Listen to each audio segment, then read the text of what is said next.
เนี่ยเคยมาว่าเป็นทางการเนาะมีหลายที่สุดคนก็อยู่ที่เขาได้นะเนาะบอกว่าจะเป็นม่วนสื่อเนาะคณะอาจารย์เรียนเข้ามาเบิ่งในนี้ประโยชน์ที่พวกเขานี้มีความทั้ง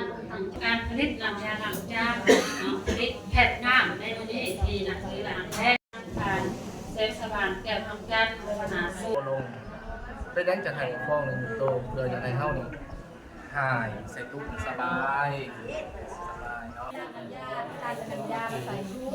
น้ำยาซักผ้า เป็นฟ้องหลายฟ้องหลายคนแตกก้อน โอ๊ยมันไม่มีอ่ะ ใช่ได้